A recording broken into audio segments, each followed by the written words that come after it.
Bam. This is Mitch Ferguson, and you're watching the Break It Down Show. I hear you don't know anything about economics when I'm on X. I've heard a lot about me on X, quite surprising, some of it, in fact. So, look, I wanted to have you on because you know about how money works. You actually are an economist, and I'm fascinated about how money moves. And one of the things that I think we get stuck with is like, let's get the billionaires, right? Because they have all this money, like they store it in their bed and they're not paying taxes. And I'm not trying to talk about trickle down or trickle up or anything else, but no one ever actually holds money. I mean, it just rockets around the world at the speed of light. And I'm fascinated by this concept of not just the velocity of money electronically, but how quickly it moves from someone, and we're in Vegas right now, someone who shows up at F1 and spends $5,000 in a weekend, very easy to do in Vegas, doesn't gamble once, and how fast that money moves from me, the customer, to anywhere around the world. It's so fast. Yeah, absolutely. And sometimes we see little pieces of that. Not being a billionaire myself, I can only imagine what it's like. But you see it when you fund a mortgage or when you buy a car. And, for a period of time, your bank account might be, obligations. You have to pay the car dealership. You have to, get the money from the bank. And for a little bit, you're really, really rich. And the car dealership also is at the same time, exactly the same amount of rich. The books, it's kind of all smoke and mirrors until you have to start paying and the obligations. I mean, the money exists, but it can move pretty quickly and multiply. Right. How do you multiply it? I mean, that's what everybody wants you to do, right? Yeah, exactly. In fact, it's sort of how our economy works. You don't want to get too detailed, but when you show up as an F1 supporter and you rent a room or you buy a jacket or you buy tickets, what does that money go for? You buy a shoe drink. I had one of these a couple weeks ago. You drink in a shoe. It was quite expensive. It's a nice shoe. It's somewhere around. So I spend a certain amount of money, $100 on a shoe drink. What happens? You've now put money in the bartender's pocket. You've put money in Bellagio's pocket. You've put money in the laborers that help assemble the shoey bar. You've put money into the manufacturers of the shoe, the makers of the drink, the whole mechanism that engages to satisfy the wants and needs of a consumer, all get set into motion by having an event that entices the consumer to put that money down on the table. Yeah. So when I go to the ball yard and I think, hey, I'm gonna buy a cap for $45, whatever. It's not the team usually that owns that. They don't want to own and run a business there. So someone licenses and rents that place out and they sell gear there. But it's still good for the team because they can say, hey, look how good you did this year. We brought 65,000 people a game through your doors, and it's on you to sell the hats. But now we're going to charge you a little bit more money as well. Yeah, for sure. And one of the first things we learned in Economics 101 was ain't no such thing as a free lunch. Everybody gets paid. Right. So even the hat person, right? You can have like a little tiny keychain thing. And if it's licensed to F1 or licensed to, the Dodgers or whatever the case might be, the billionaire owners of these franchises aren't going to be approving every single thing, but they've got people that have people that have people that eventually, with the authority of the team legally, say, yeah, that's fine. You can use our likeness or our intellectual property to sell those things. And they'll get maybe a little tiny bit, but multiply that by 30,000, 300,000, 100 million, and you're doing something even with the smallest little thing. So the trick is to do those things, make that money move, make that money multiply in your community. Why? Because all the other communities around want the same thing for theirs. Yeah. When you push money through your machine, there's also guys like you, just for example, we use the A's as an example. They have a corporation specifically involved in the finance aspect, or at least the team that's within the stadium project. It's its own LLC. And so they have money that they're running through, they're paying bills and doing all these things. Again, because one side is the baseball team, the other side is doing that. And as they hold that money, the U that works for the A's or is contracted to the A's is trying to take that surplus that's sitting there and get it to work while it's sitting there. Oh, for sure. I mean, you mentioned money under a mattress. Folks, back in the day would do that. And when your money is devaluing, that's probably not a bad thing. At least At least you have more than what you started with. But when your Yeah. economy is expanding and you have inflation, you've got to make your money work for you. You've got to you have $100. You don't want $80 at the end of the year. You want $120 at the end of the year. And so you put it to work. You get it buying things. You never park it in your savings account. We have savings accounts, and I think I bet I did pretty good. I bet I made 0.7% interest over the year on money in my savings account. That's nothing, especially when inflation's 4 or 5. You've lost money on your savings account, so Yeah. that's no bueno. You got to take money out of the account, and what do you do with it?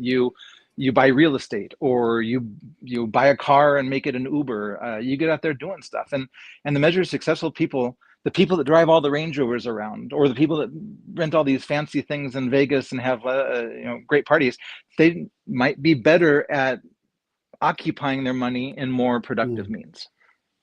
But you do need money on hand, liquid cash, in case, or some kind of electronic cash. So you have a savings account because whatever, I might in emergency need $1,000 or something. Do I leave that in a savings account, or do I try to find something? I mean, and let's also be honest about this. Let's say right now I have $500 in my savings account. That money's not actually there. So Correct. I may not be making money on it, but someone's making money on my money. So how much should you have around so that if an emergency happens, or should you maintain a credit card for that? Or I don't know, what do you do so that you have as much of your money moving as possible? Yeah, that's a great question. Every so often we'll get these little things in the emails or see on TV. It's like X number of Americans don't have $1,000 in case of an emergency, and Right. I would think to myself, well, do I have that? I certainly have access to it. Well, a good example, this weekend project was replacing a hot water heater. And so very successful, passed inspection, very happy. But these are unexpected expenses. I didn't use cash reserves to pay for it. I used the Home Depot credit card that gave me 12 months interest free if I pay it all by the end of the 12 months. So that was, I think, $1,500. I could have used cash, but for the $1,500 I'm spending on that hot water heater, that's $1,500 I can't put towards a more productive use. It's all what is the best outcome for me, right?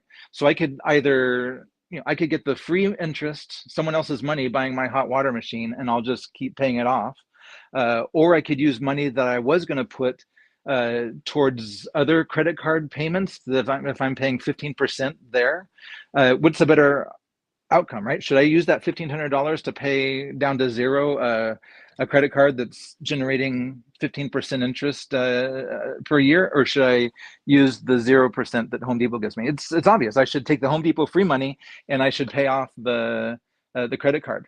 So, like I said in the beginning, at the end of that transaction, if it makes sense, I have zero balance on my credit card. I've paid off $1,500, and I have a new hot water heater. Right. So in essence, I've kind of, for this particular period of time, gone from minus 1,500 to, I guess I'm still minus 1,500, but I mean, I've got on the balance sheet two different items that have actually made me better off. But then you have to pay for it, and there's a cost to it. But in the case of Home Depot, no, so that's a good thing. So to answer your question, if you have access to different creative types of capital, then you may not need to have that much cash. The thing about cash, and you said it, it's liquidity. If you need something instantly, what happens if you go to a store and their credit card machine's down? Or what happens if you go to a store to buy something and they don't take checks or money, or whatever the case may be? Cash is king. Everyone always takes cash, although nowadays some people no cash, but generally cash is king. And so you need sometimes cash to be liquid, to be able to be as flexible as possible. It's the most flexible form of currency. But if you have access to credit, you can take 0% for 12 months, grand. Or if you need to, your hot water heater breaks. If you need to get it now and you don't have cash, then credit. If that all makes sense, I hope. Yeah, no, that makes sense. But it is amazing. And again, that little $500 packet of money that I have, that instant capital, it is making money for someone else as it sits in that account. We don't realize that, but it is It is on the go. So even if I do park it there and I accept that, yeah, I'm going to lose to inflation and everything, but I've got this $500 ready that, the rainy day, and Pete's not too dumb, because it's easy to be like, oh, my credit cards are all maxed out and I have no savings, right? We want to avoid that. And so We I don't do know, want to maybe the avoid that. comfort cost, right? But someone is making money on any of that money. I know that, so I've got a disability check that comes to me from the government from a military service, and I can borrow on that money that's coming in that last week of the month. It is sort of like a payday loan, but they already know that money's coming. It's already accounted for. And so it is an asset that I can look. It's not a good loan, right? But if needed, I can leverage that asset. I don't even have it yet. Exactly. No, that's where our financial system is pretty spectacular, but it's dangerous, right? So Yeah. you all around Nellis, I'm sure you've seen it, and it's similar to what you're talking about. You've got the payday loan places. They Mm-hmm. know all these folks have a steady paycheck coming from the federal government, and that doesn't mean that they automatically qualify. They may have other obligations. They may not be good credit risks, but anyone can get credit. It just depends on how much you're going to pay for it.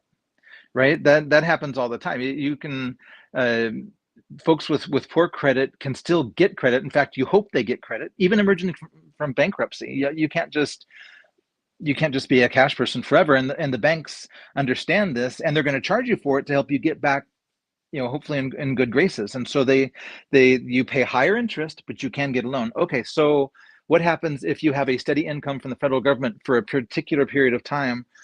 Or an annuity for forever, those folks say, well, that's actually, even if, I'm not saying you are, but, even if these young folks over at Nellis might have a fancy car and are living beyond their means, they're telling, they do get a paycheck every week, and they're saying, I can have a part of it, so I will charge them a little bit less. Right. And, it goes on and on and on. Do you have a high credit score? You get charged. Talk about the prime rate. What is the prime rate? The prime rate is the intrabank loan rate that banks pay to the Federal Reserve. It's like banks are banks. The Federal Reserve is the Federal Reserve. They've got the perfect credit score. I suppose countries never go away. So that's the base rate we always hear about when the Fed says, "Oh, they're cutting the bank rate." That's the interbank rate. That's the rate the Fed charges other banks. 4%, 3%, whatever the case might be. Everything else is a markup. And that's a markup that your consumer bank or your commercial bank will add for their cut. And also based upon your credit worthiness, are you a small business person? What do your, what do your accounts look like? What's your accounts receivable? How much money are you making? What are your obligations? They'll all factor that in and then settle upon a certain rate for you. You see it too in mortgages. There's a range of rates. So yes, the Yeah. money is working for someone else, but you can get access to it. It's just going to cost you a certain amount. Do you need it instantly? That's going to cost you. Can you take it Right. over a period of time? Well, that's less. Yeah. Again, this is all fascinating. Like, how do you put the most of your money to work for you? There's a thing called debt financing, where if you have a surplus of money coming in and you want to access even more money, you can. I kind of can't explain it, but you can pay your payments through your loan, so that you're paying your loan off, but you're also smashing down the monthly demand, even though you're just flushing the money right through it. So you're using it as a sieve almost, so you can access even more money. Am I explaining that right? Yeah. No, I mean, the way I look at it, as you described it, is, these 0% balance transfers, right? Right. So if you have a certain situation and you get these floods of cards that say, well, for 4% or 5%, we'll give you 18 months of 0% and you pay off those high cards. Okay, well, that's not 0%, right? There's that transaction fee. But if you're Mm-hmm. paying like a 20% interest rate on your credit card, and you're only making monthly payments, it's going to take you several years to pay that off. One of the nice things that the Consumer Finance Protection Bureau, I think it's called, the much Mm-hmm. maligned agency that was created under the Obama administration. One of the good things they did do was create these little boxes, almost like that's on food, but it's on your credit card bill. If you pay the minimum payment, it will take you X number of years to pay off the loan. Mm-hmm. That's shocking. Before they wouldn't do it. The credit card companies didn't do that. And so if Yeah. you only pay the minimums, it's going to take you 56 years to pay it off. And you'll have to pay, $30,000 of extra interest. It's like, holy cow. So Yeah. then you look at the free balance transfers and you consider, well, you have to pay a 5% fee up front, but if you are going to pay that off in 1 year's time, you've basically given yourself a 5% loan. That's what that is, right? So it's a 5% Yeah. loan, and you can evaluate whether or not it's a good idea. But you can Yeah. access more debt that way, but it's scary because so Hmm. you clear the books off that one credit card, and you've got low monthly payments because they're not charging you interest. And meanwhile, you've got that card and it's now got a zero balance. You know, you go to town. A month later, you've got all these nice things, and now you've got two bills you have to pay. Yeah. Yeah. Yeah. No Yeah. bueno. Yeah, I mean, you have to have the discipline to do all this stuff, right? And so then it's easier. I'm curious when you're working on, like, let's say the A side or the federal government, and you know you're going to be pushing money into things. You're not also the person who's like picking the stocks or making the bets or deciding what. There's another intermediary in there, right? Who's going to be like, we help the federal government accrue interest on money in short periods of time, 5 hours or whatever it's going to be. Is there some kind of vendor that sits right there in that transaction window and they're like, pass your money through us and we'll give you a guaranteed return of whatever it is for however many hours or something? Sometimes I think generally, if you're talking about the federal government, it's going to be the Treasury Department, Okay. and we have. In my prior foreign service life, we interacted a lot with Treasury officers overseas. They actually, in certain places, had full-time embassy slots for Department of Treasury folks who were there seeking out exactly what you're looking at. You know, how is debt looking here? What's going on in this particular economy? Is this a destination for like debt swaps like we did with Argentina, that sort of thing? But the federal Mhm. government handles its own deal. Okay, so then you go to things like TSP, the Thrift Savings Plan, which is the 401k equivalent for Right. military and retired feds. They are a quasi private institution, right? They still have to answer to the federal government and OPM and all of that, but they're more a lot like what you're going to see in the private sector, which has different portfolios based upon risk. You know, are you just now starting out, or do you expect to have 25, 30 years of investing until you can have access to the money? If you have a long range thing like that, put it all in stocks, work with our managers, and that, you know, we'll get you. They pick the stocks that lead to growth. You can either have them pick stocks, you can have them go into put the money in funds that mirror. They invest in all the S&P, or they invest in all the Dow Right. Jones industrial ones, and so on and so forth. So the TSP does that. Now they have life cycle ones, where as you get older, you don't want that volatility in your portfolio. You need to start putting your money into bonds, into things that might have less interest rates, but are more secure, more toward the money in the mattress type thing. You can't stomach a 30% drop in the stock market when you're 50 years old with your Right. nest egg. Yeah. So Yeah. let me add one quick thing on the private. So then Please. go to the private sector. Uh, they can sit down with a client, be it a commercial client or a personal client, and they can talk about what they want to do. You see the commercials all the time. What do you want to do in the future? You know, do you want to have an annuity when you retire? Do you want to go on a trip every year? So on and so forth. And they'll tailor make a portfolio for you. You want this much risk. You know, you can you need that much money. You're going to have an aggressive growth strategy. What's that? That's small capitalization. That's investment in international areas. That sort of thing. They can tailor make all these sorts of things for what you need. Same is true of the A's, of Clark County, of, you know, so on and so forth. They give them a time frame and what your goals are by the end of the time frame, and they can pick and select different stocks or indices that'll work for you. Yeah. Okay. So the A's is a good thing. We get concerned as a body that, hey, we haven't seen the money, but we know the money is there. They have access to money. So what's the reality? I mean, can they afford this? And then how do they afford it? I mean, what do we all know that. Well, not all, a lot of us don't know this, but John Fisher is not going to sell his Gap stock to buy the stadium, right? He's got an asset. He's going to use it. So are there concerns about the access to money? Are they real, do you think? No, not at all. No, I think. Okay, I need to be completely honest. Absolutely. Yeah. Whenever somebody makes a promise to do something important, and especially if you have to get uh, people to sign on, if there's community public interest, then you do a development agreement. Folks have signed the development agreement.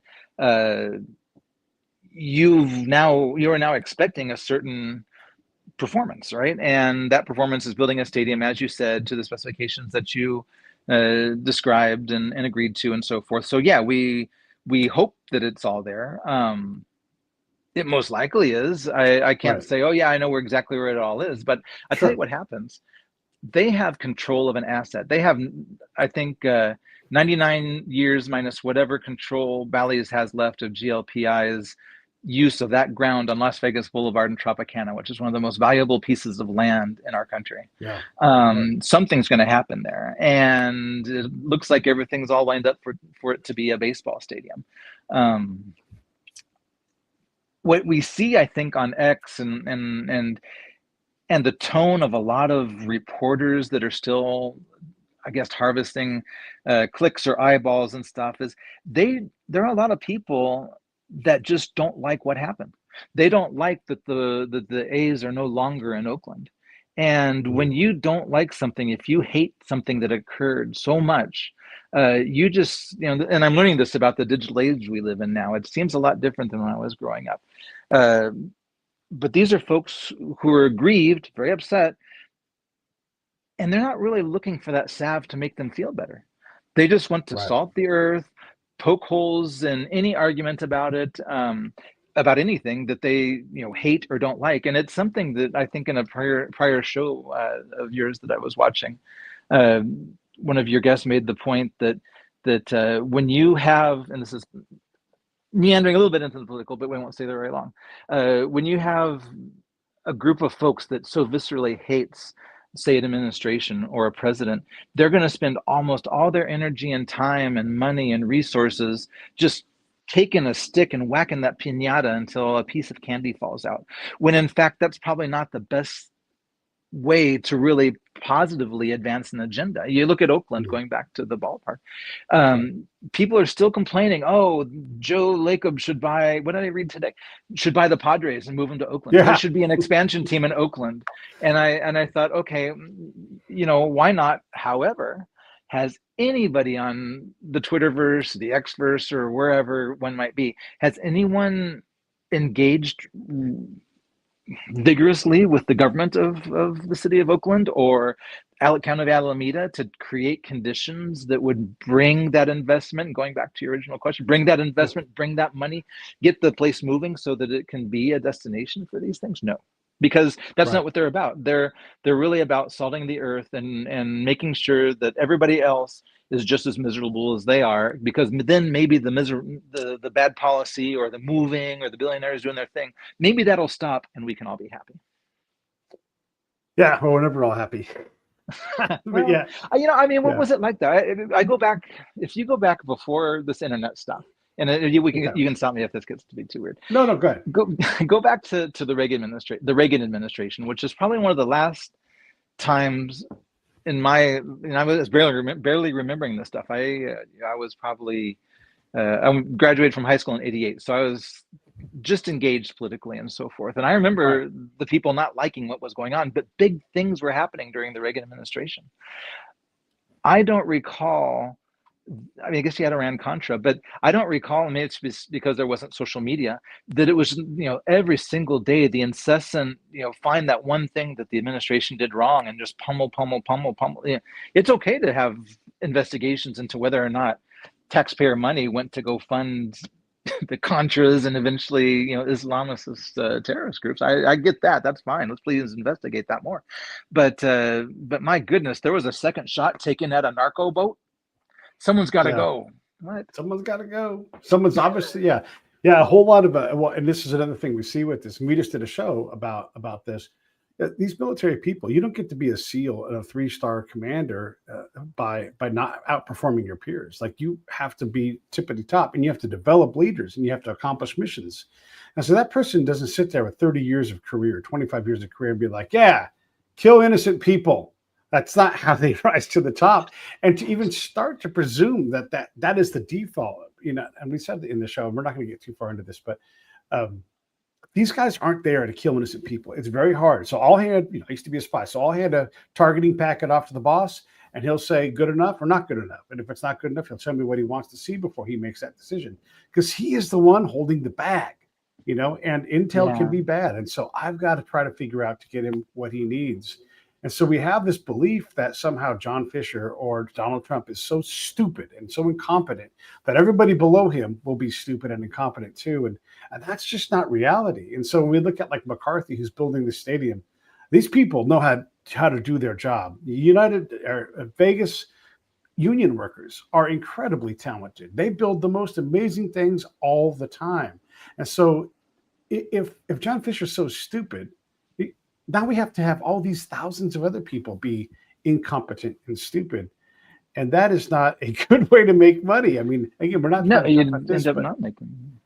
right. Yeah. You end up losing money. Right. And so when we see this, and by the way, as the project goes up, the goalposts move, but someone's spending this money, and it is now a significant amount of money. And if I was the A's, if I didn't have to publicly announce that, hey, we've got this, $300+ million award for tax, grants, I wouldn't. I just keep it under my hat, because all it does is hurt their brand as people are running around going crazy about that. Well, you've touched upon something which I think was really overlooked during the 2023 debate over, was it Senate Bill 509 and then became Senate Bill 1 in the special session, the Right. legislation that brought the A's here. Yeah. It wasn't a lot of money, $380 million. I mean, I don't have $380 million, but it wasn't a lot of money. Yeah. When you're talking about a $2 Right. billion stadium, access to, Yeah. they're going to treat that bond money as almost going to be their liquid cash if they need it. It's going to be their 0% for 12 months Home Depot card. That's what that is. Yeah. But you know what happens when they signed on that dotted line? Well, all of a sudden you have a commitment to use labor or union labor. You have a commitment to have community benefits package. You have a commitment to use certain standards, to all these things that you have to do because you signed on that dotted line for that $380 million. That if they did not do that, we wouldn't know it. They could hire, they could be busting people in from China to build it. Who knows? I mean, it's a public-private partnership. When we would see them overseas, especially, that's my visibility point on it. We're engineered to be a win-win. I mean, yes, you gave something for it, but you got stuff in return. It's almost like listing on the stock exchange, right? Now, so listing on the stock exchange, oh wow, look at those billionaires getting more money. Well, also now they have to have quarterly SEC filings, and they have to open their book, et cetera, et cetera. There's lots of things that come with it. So getting a public-private partnership, which they did not get in Oakland, and that whole story, and I followed it along quite closely at the time. Travesty, but the fact that they got it here means that not just the money goes into the project, but the local government, the state government, and people therefore get a lot of benefit out of having the A's as a partner with us. And it's also fair to say that this agreement, this public-private partnership, is state of the art. We've learned a lot about stadium financing and what works and what doesn't work. And yeah, if anyone all these critics like, hey, have you read the bill? No. Or they'll say yes. And you're like, well, I don't think you have read the bill, because when you read the bill, you see all that stuff accounting for ethnicity, stuff accounting for local, and it's packed with things to put even more value into Vegas. Forget about the fact that it's just a big funnel for money, that stadium. But the way they build it, the way the business runs, all of that, it's going to multiply that $380 million. I mean, come on. It's without a doubt. I mean, look, for sure. So you've got, all the workers, they go home and buy gourmet meals for their significant others, and then the butcher buys, like we said, it goes on and multiplies, and that's $2 billion just right now in just the building phase. When you start talking about the acts that will come in, was it 40 players, 26 players, 24 players, I forget the different roster sizes, but those folks make good money. Those players come in and all of a sudden they're at the nightclubs or they're horse riding, I don't know, whatever people do in the off season, and they hire support staff. those things. They hire staff. They have nice houses. They get secure, given the high profile burglaries all around the country. They hire security firms and all kinds of things. Home improvement, hot water heaters. I don't know. They buy F5, and all that goes into our local economy, and that's grand. And again, Salt Lake City wanted that. Salt Lake City Yeah. wanted it. Portland wanted it. Oakland wanted it, I guess, and lots of others want it. We want it in Vegas. Well, how much, if no one else, it's like, again, buying a house. If it's a seller's market, are you coming in with your offer at asking? Right. No, Right. because you're not going to get it. So you come in Yeah. over asking. SB1 kind of is like the over asking price. Right. Well, the opportunity cost, Oh yeah. like all this, when people would assign Vegas doesn't want this team. They want to wait for a franchise later on. Like, no, they don't. They compete hard. They We want do. this team now, I mean, I'm over 50 now, and I don't have that much. I mean, inshallah, right? So who knows? Yeah, But I don't have like 50 years to wait for the expansion team to finally get squared away. And so I mean, it's tough. I understand losing teams it's very, very difficult. And I was an Oakland A's fan. I've been to the Oakland Same. Coliseum many, many times. I remember ditching school more than once, driving across bridges and showing up at the Coliseum. And I saw the Rolling Stones at the Coliseum. U2. I mean, I love the Coliseum. We've been at the same shows. Yes. It's a beautiful thing, and the community is great. And but there were a lot of political forces that weren't really talked about a whole lot. The NIMBYs. I don't know if your viewers understand the NIMBY term. Not in my backyard. There's a bunch of not in my backyard folks that are in that area, and they didn't. They had, maybe a nice way to say it is there were different priorities among various politicians in the different wards that made spending the money to keep the team there possible. And they got terrible deals from the Raiders, right? They were paying municipal bond costs on Mount Davis for years after the team left, and that leaves a sour taste in your mouth if you're already kind of a NIMBY type person. Yeah, it turns out that, and I'll just pick on Berkeley for a second. It is so anti-government, NIMBY-ish, that it is actually a very conservative place, and and I'm not saying in the political sense, but in the we don't want things to change sense, But if they do want a certain kind of change, but if you try to build a new tall building there, they're going to lose their minds. They're going to protest. It's a challenging place. It's interesting too, because that mindset is kind of spreading, and I'll better define the mindset in a second. And I do want to be fair to as many people as I possibly can. I also lived in Sacramento for a long time, and I was aware. I was maybe 14 or 15 years old when the Kings made it to Sacramento from Kansas City, and my gosh, that was professional sports in Sacramento. Not in the preseason. It was crazy. And of course, then they almost left to Seattle, and then Vivek saved the team, and that was grand, and they have a beautiful arena and all that. But I tell you, Pete, they're having a tough year, and Vivek's got to go. Yeah, right, he's terrible. We need ownership, and so this whole concept of hate everything that's making me feel bad is spreading from parts of that Bay Area where I think it kind of, I don't know, I don't want to say originated, because I'm sure it's really old and geographically the first thing, but you saw it a lot there. And now it's in Sacramento. Many media voices in Sacramento continue to gripe about the A's being here. It shocks me. They should be so happy and promoting Major League Baseball in Sacramento, but maybe a good half of them, if not more, and especially the loud ones, maybe that's just the ones I noticed, they're just like all over. Oh, this is terrible. Vivek is the curse of John Fisher, blah, blah, blah. It's like, but there's Major League Baseball in Sacramento. Yeah. And by the way, the A's win a lot. They're a very competitive team all the time. Yeah. I also lived in Sacramento. We're basically the same age. And I remember when Greg Lukenbill, and I can't remember the mayor's name at the time, but those guys were trying hard to get the Raiders. They were trying to get the A's. They were trying to bring professional sports. Greg Lukenbill is still alive. That mayor has passed, but imagine his I worked my heart out. It's finally here, and you all are acting like assholes. Like the whole thing about it's a tool shed. Like, no, it was tented space.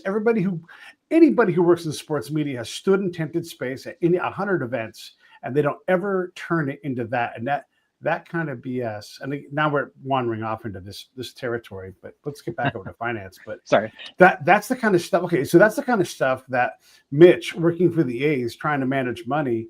I don't know how much that accounts for it, but it's not helping you create revenue for the team with the assets that it has. Okay, let's bridge back to finance. Yes, completely. Yeah. Bridge back to finance with a misconception that, if remedied, will help us understand what's going on here. So say you have the richest owner possible in sports. Oh, wow. I mean, is that how you're going to define a team's probability of success? Because you have the richest owner, therefore that person can throw more money at the Shohei Ohtanis of the world? That's not how baseball or any of the professional sports works. The team has to make the money. The team has to have the revenue. It's its own separate entity. And you can have an owner that okays things, but that's just like having a business unit of their vast empire. They can't just throw all their money at their profits or whatever at the baseball players. They need the investment to have a return. And so if you look at Oakland, and I'm doing this for financial and not political or baseball things, if you look at Oakland toward the latter years, even before the boycott, and look at how many luxury box seats sold or for how much, looking at just attendance is not a perfect measurement for how well the team is doing on that financial end of things. What are their sponsorship deals what do they look like? When you sponsor a stadium, you put your name. You can either be Ring Central Stadium, or you can have the little Kaiser Permanente signs, or whatever the signs might be. You pay for that, right? You pay for that space. And what do you pay for that space? You take a look at who the demographics are in your stadium on a average basis, and they have a pretty good idea who these people are. You can tell, with science, computers and all that sort of thing these days, you can tell where those people came from with Ticketmaster. Where did you buy your tickets from? What's that zip code on your credit card? What, where did you come from to come here? Okay, well, I'm sorry, I can't put my Kaiser Permanente sign in your stadium because I want more people from San Leandro. I don't need all these people from Concord, just making names up.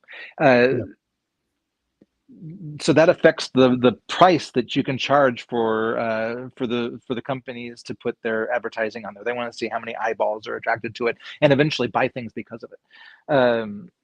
So you need luxury boxes, you need good price seats, you need advertising, and then the whole TV thing we don't need to get into, but that's a big thing. With similar thing. So if you have a ball team that struggles to round out that whole economic puzzle, pie, whatever you want to call it, you're going to have trouble making long-term, medium-term commitments to even players that you've drafted. And that's what we've seen, I think, in Oakland for a long time. Even during the Haas years, there, right toward the end of the Haas years, where there were so many of the A's paid Jose Canseco $25 million over 5 years, and I remember being shocked. By that. $5 million a year. I mean, that was a lot of money back then. And if you do you multiply it out, what it is now is not insignificant. But even then, they were talking about the need for a new stadium. Why? Because the old one was uncomfortable? No. Because they need to be an attractive option to bring people from. You talked about opportunity cost. Let's see. I can either go to the crappy Coliseum and whatever. Or I could go Oakland. Maybe we can go to the In-N-Out after the game. Oh, I mean Denny's, and or am I going to go to Chase Center, or am I going to go see a game in China Basin? I don't know, and it becomes very difficult to sell your destination as the place to go. Okay, so here's Vegas.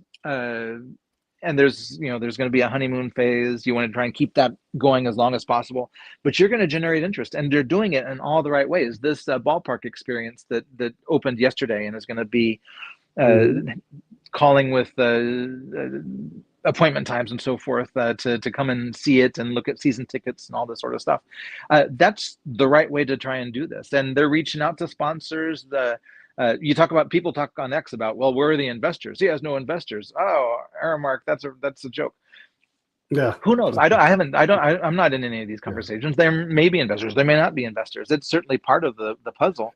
But as you get more and more sponsors, and you show, I'm trying to think of a good example. Like Ring doorbells, I guess I may have mentioned as a sponsor of the Ring doorbell. Do you remember when the Ring doorbell, people were like, what's that? Why would I want that on my door? That's Right. ridiculous. Yeah. Yeah, it's almost like Shark Tank, I'm out. Yeah. And I guess in that case they were in, and that was great because it was a super product. So if Yeah. you can show these investors that Vegas has got the buzz, it's got the sponsors on board, you've got the public backing through SB1, you start making a case, it's going to be too big to fail. Right. Yeah. I think. Yeah. And when we look at the finance of all of this stuff, no one knew about Allegiant Airlines 10 years ago. And it was barely, but now it's just a word. It's like, I'm going to Google this. Oh yeah, we're going to go to Allegiant, right?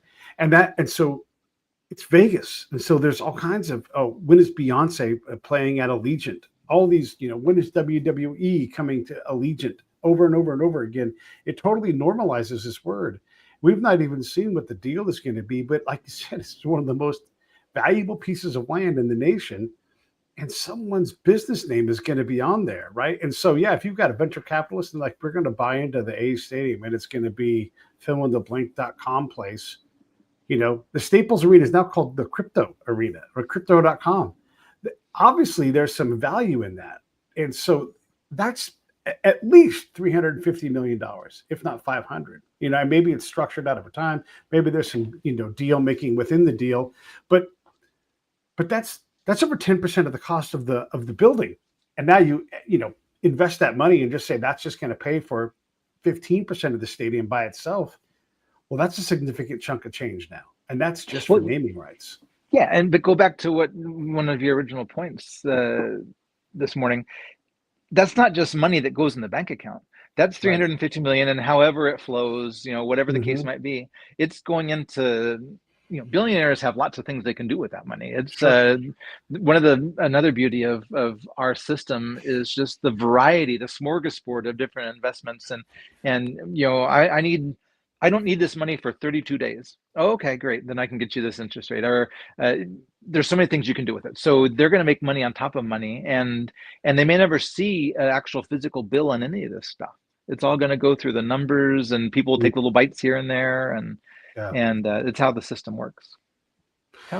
Yeah. And if you're a crafty accounts receivable payable person, you might be like, oh, I know we're on net 45, but I'm not even going to talk to you till 70 days, right? And then that makes Mitch smile real big. You're like, oh, please, let's. That's just a little bit of compliance money goes a long way. I know, for a small crazy, business, right? If they would just and anybody who runs a small business, and you're like, can you please pay this bill? And when they go, yeah, 70 days later, you're like, oh my God, you just accept it. And so those people, and it is the right thing to do. I don't know, but it is a normal practice for places to do it. And they have the ability, much more so than me, I run a small business, to turn that into extra money for them. And then I still get paid.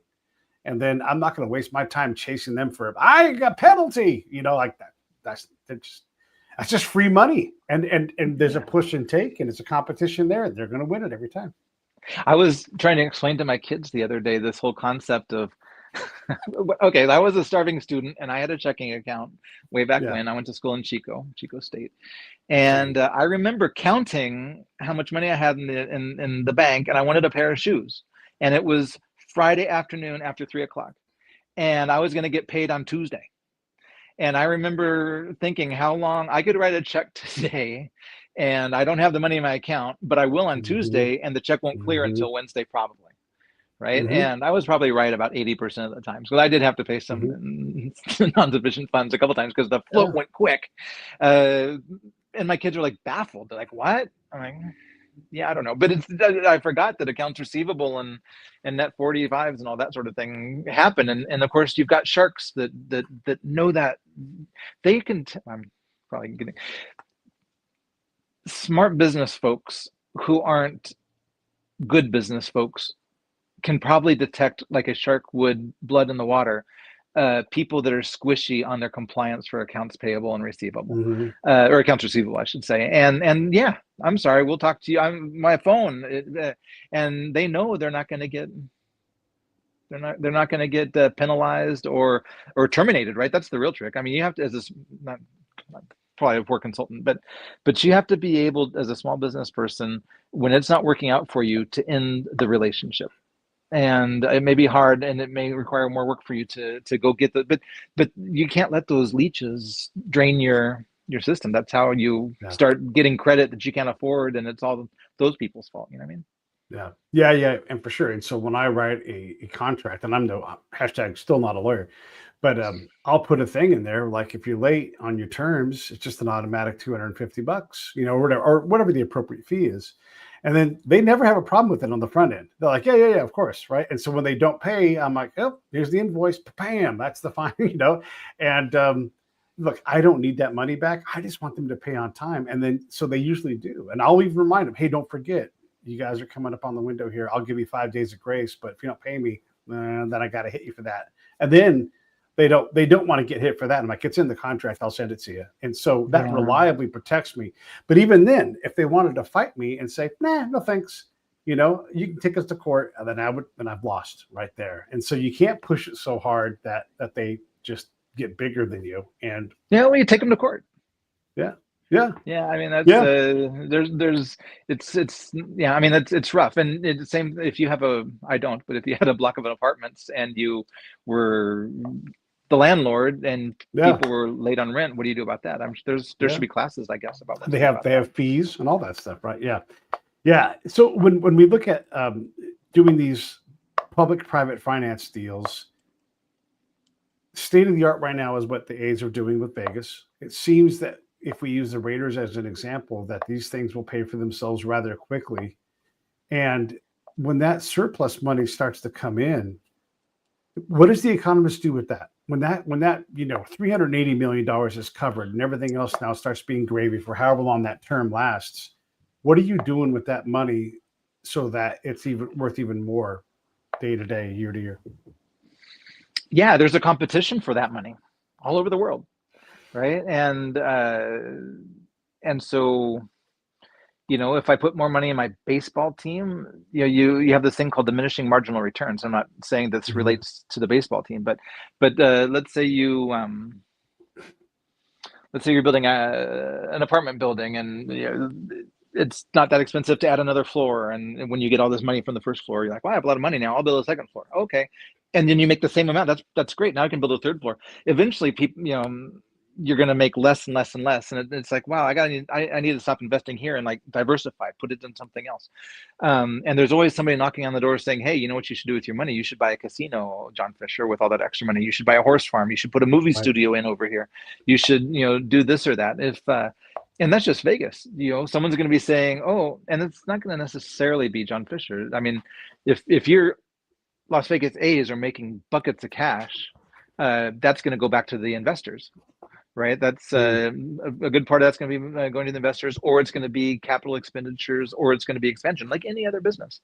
But then what do the investors do? They buy an art gallery. They, I don't know, expand the monorail. I have no idea. But there's going to be competition for that. And then if we didn't talk much about public policy, but that's where public policy comes into play, because then you're going to have Salt Lake City. You could have Oakland. Hey, why don't you guys set up a AAA team on site or whatever? Let's work together. I mean, folks that pay attention to how businesses are doing, if you buy a house and you sign the loan and it gets recorded, for the next month and a half, you're bombarded by scam likely calls. Oh, hello, we noticed that you recorded a transaction. Would you like to have more debt? It's like, well, I personally don't, but maybe people that pay attention to this stuff are going to know how well things are going, and they're going to Allegiant Stadium for sure, and they're going to compete for that money, all kinds of different things. And if you can keep it in the community, that's great. If people are treated well by Las Vegas, they're going to want to invest here in Las Vegas more. Yeah. I mean, I'm sure John Fisher understands that the more he's engaged financially, with businesses and investing things here, the better the city is. When he needs permits, it's like, yeah, John Fisher's a great neighbor. He invests in all these companies. I mean, that's, there is a continued relationship that goes on outside of that. Now, will he be a good neighbor? Who knows, right? But it makes all the sense in the world. Like, I'm going to invest my time and money here because this is a place where you can build dreams. And you're like, yeah, I mean, there's so many things that haven't worked out, but so many that have. I mean, there's like, how long is the Beatles show opened when I was here in the mid 2000s, when the aughts, right? That show is still here in town, isn't it? It is, and I think Carrot Top just celebrated 20 years on the Strip. Right, right. Longevity and Yeah, dreams. It is right. a place of dreams. And there's gonna be a cognitive dissonance, I think, happening right now with folks that Mm. just hate what's been going on with the relocation and have focused all their ire and vitriol on John Fisher. He'll never spend the money. You need to have proof. I'm warning you, this is gonna fail. There's a stadium going up very quickly, and the guy that never gave press interviews is now giving great interviews. He had a great interview yesterday at the Mm-hmm. ballpark experience. What happens if he succeeds on time, on Yeah, budget, yeah. brings success to Vegas? I mean, that's one thing that folks that live in a particular bubble just can't tolerate. It's when the bubble pops, and that's where I think there's been a lot of problem before the bubble popped, when there was a lot of uncertainty, more uncertainty, the most uncertainty perhaps. You saw a lot of engagement on social media from folks that were very upset over the relocation, uh, being saying terrible things about me, about others, about you, about people that were not necessarily even Vegas supporters, but just like, well, let's just see what happens. No, Right, no, no. Terrible, terrible, terrible.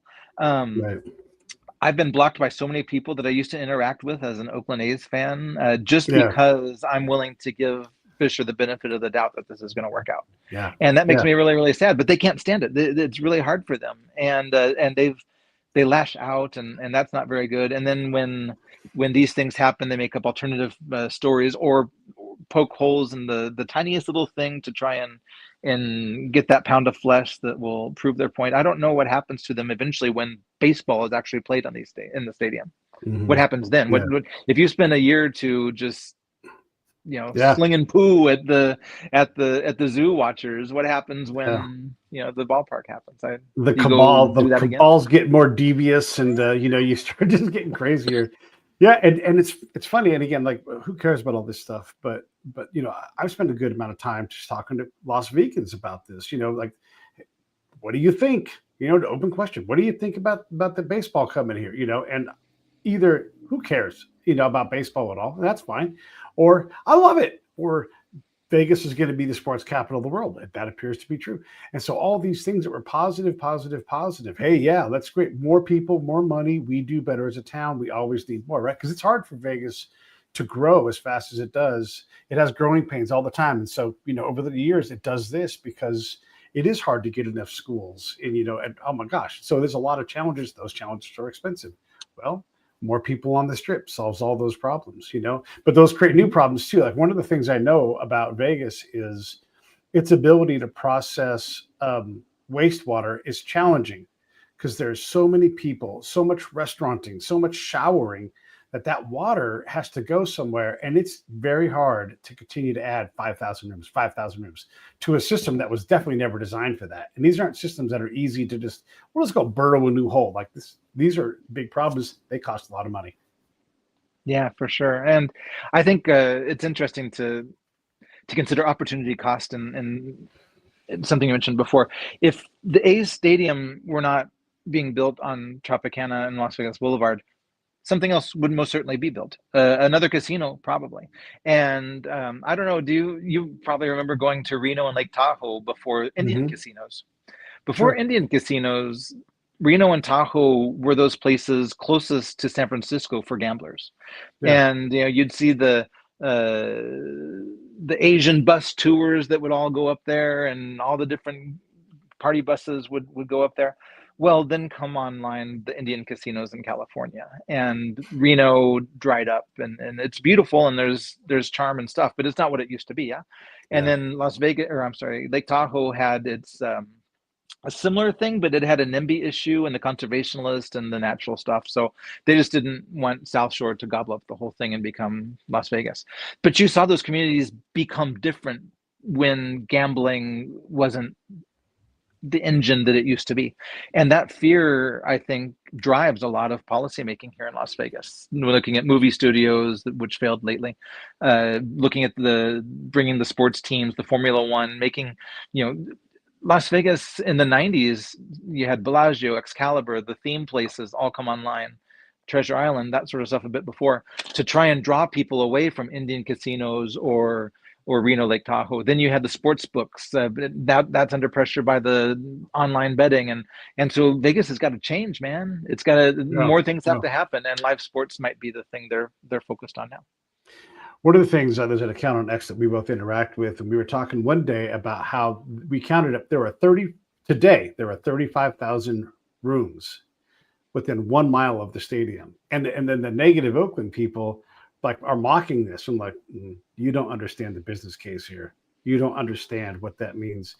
Right now, rodeo's in town, the convention and the rodeo, the Super Bowl. And it is the second, I'm told by them, it's the second biggest event of the year. And I think about what are other bigger events in the nation? Like Daytona Bike Week, a whole week. That's only 500,000 people. It's like an adorable little baby compared to Las Vegas. The McDonald's convention that comes here every year, that's 500,000 people. And you could put them in 2 or 3 hotels and scatter all kinds of things around. And you wouldn't even know on most of the strip that it was McDonald's time. You wouldn't know at all. No.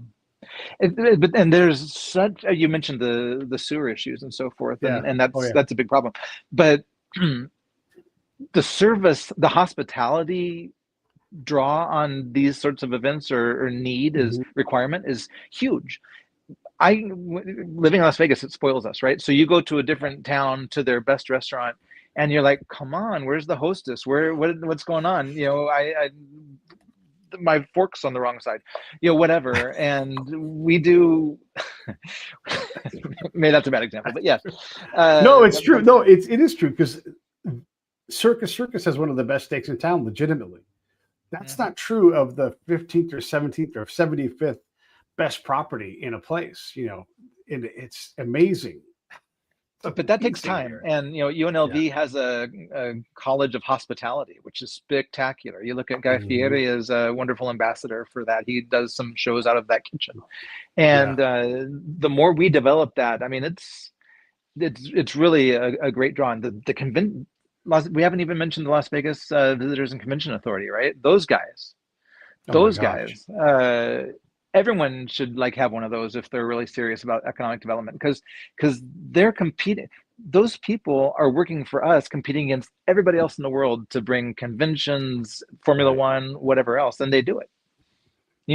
Folks may not like certain aspects of it. Like I don't think there's a citizens council where we give them guidance on what to bring. Although it sounds like a lot of people would prefer that. I don't think that's your visitors. I don't know. Topic for another day, but those guys are very effective, and they bring those conventions here, and they make a huge convention center. All the cowboys are going to go buy things. I have family members coming just for Cowboy Christmas. They don't have rodeo tickets. They're just going to go buy things. Nice. Yeah, no, absolutely. And you've probably heard me say this, everything's a competition, everything. And so towns compete, and Oakland didn't compete hard enough. Salt Lake City didn't compete hard enough. That's just how that is. In that case, they might win whatever, but everything's a competition, to include finding economists. And so Clark County, Paradise, all these places around here have to be able to be, if you're going to have the LVCVA being the best visitor and convention authority in the world, you need to have people that process money at that level. Or is that not accurate thinking? Is economizing things easier than what I might imagine? No, you're absolutely right. You have to, it's doubly true for those folks. Why? Because half of what they do is behind the scenes, back of house. What's best for us? What deals do we want to put together? What's the vision of our community? But number two, they have to have the out-facing connection building, almost like your old business type of way. How do I get a meeting with Prince so-and-so that's going to bring my golf tournament to Vegas? How in fact do I get my name all over the Formula One tracks on 8 different races or whatever number it is? How do I get the name Las Vegas on Sutter Health Park when the A's are playing in Sacramento? I don't know, contacts and money. And so you have to be able to do both of those in a way that makes sense. And the casinos help, right? It's not like Caesars and Mm-hmm. MGM are like, oh, good for them. Let's watch what they do next. Wrong. Yeah. They Yeah. they know exactly what they need from that organization. Yeah, it's funny. The casinos, and I used to be Captain Morgan model here in town, right? And so I would run around town, and I know it's funny, but I was hired by Diageo, a worldwide brand, right? And so we are a partner, a very powerful partner brand for Las Vegas because there's a lot of drinking that happens here, and so just by the brand, but also I could say, and I wasn't always Captain Morgan. Sometimes I was the Smirnoff guy. Sometimes I was that. But if I said Diageo to any GM, they're like, yeah, whatever you need, right? Because there's this Yep. relationship that's traded, and there's value in that. That's not necessarily the economy of this, but it does represent how many players are in this economy saying, hey, this is the major leagues, not for just baseball, but of hospitality, of entertainment and conventions. We don't have to just have people coming here to game. And I don't, a lot of folks don't understand that about Vegas. I might play a hand here and there, but for the most part, I have no desire to. I'm not gonna blow $1,000 ever. But I come here and I love it and I have a great time. And for a while, I had aged out of Vegas because it was very clubby not too long ago. But now, and I'm like, look at all these shows. I have to save money because I want to come see this one and that one. Still want to go to the Sphere. And by the way, I love how although the casinos get along in a lot of ways, they'll also say you can have a view of a spherical object or an orb-like object that projects things on. They won't say the sphere at They all. can't say it. The lawyers are going to send them a letter. Come watch the big race at our bar. Yeah. It's like, which race is that this weekend, I wonder? Yeah. You talked about goodwill. It's important to touch on this. I think the A's need to more invest in rebuilding their goodwill image.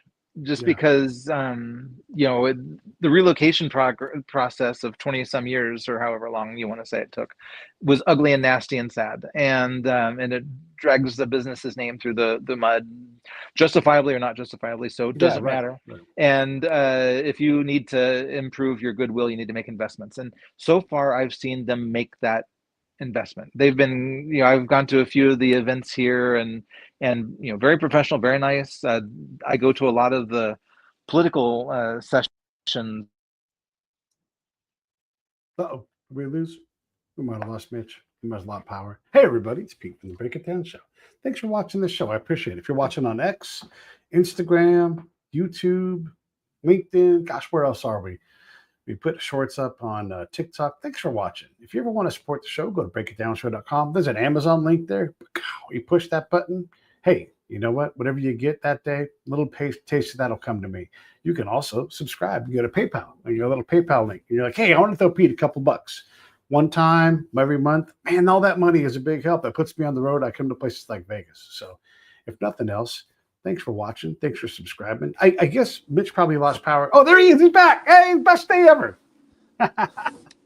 I can't hear you though, so that's all right. Yeah. All right. Now I can't hear you either. So, can you hear now? All right. I'm going to kick him from the studio. Come back. All right. Hopefully he'll come back. Either way, hey, this is Pete from the Break It Down Show. I hope you guys enjoy what we do around here. Working awful hard. Lots of projects, lots of big projects that are happening. Some IQ stuff. If you guys want to know about that, you can always hit me up at pete@breakitdownshow.com.